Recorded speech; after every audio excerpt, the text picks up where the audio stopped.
BJP கூட கூட்டணியே இல்லைன்னு சொல்லிட்டு எடப்பாடி அவர்கள் சொல்லிட்டு இருந்தாங்க. எனக்கு கொள்கை தான் முக்கியம், கூட்டணி முக்கியம் இல்லைன்னு சொன்னாங்க. இப்ப பார்த்தா அதே பிஜேபிக்கு கூட கூட்டணி கை கொடுத்திருக்காரு. இத பத்தி நீங்க என்ன நினைக்கிறீங்க? சும்மா இந்த மாதிரி ஒன்று பேசிட்டு அந்த மாதிரி ஒன்று பேசிட்டு தப்பு. அது கரெக்டாக இருந்து கரெக்டாக பேசி கரெக்டாக ஆட்சி நடத்தணும். இது சும்மா மக்களுக்காக 4 வார்த்தை இப்படி பேசிட்டு அப்படி பேசிட்டு அதுனாக்கா அது என்றைக்கும் நிலைக்காது. யார் கூட கூட்டணியாக இருக்க முடியாது.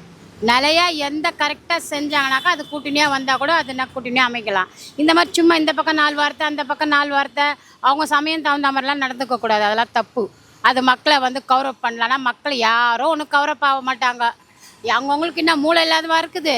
கொஞ்சமாவது எவ்வளோ பேர் மூளை இல்லாத இருந்தாலும் நிறைய பேர் மூளையோடு தான் இருக்கிறாங்க. வேலை செய்யும் மைண்டு. பிஜேபி ஏடிஎம்கே கூட்டணி சாதகமா பாதகமா? பாதகம், வேஸ்ட்டு. எதனால பாதகம்னு சொல்றீங்க? அவங்களாம் முதல்ல இருந்தே வந்திருக்கணும். இப்போ நடுவில் எலெக்ஷன் வரும் நேரத்தில் அவங்க சும்மா மக்களுக்காக காட்சி கொடுக்குறாங்க. அதெல்லாம் சாதகமாக வராது, பாதகமாக தான் வரும். உண்மையாக மக்களுக்காக உழைச்சா எல்லா சேனல்லையும் எல்லாரும் எல்லா மக்களும் வரலாம். இல்லைன்னா எந்த கட்சியும் வராது. யாராக இருக்கட்டும் உண்மையாக மக்களுக்காக தொண்டு செய்யணும், உழைக்கணும்.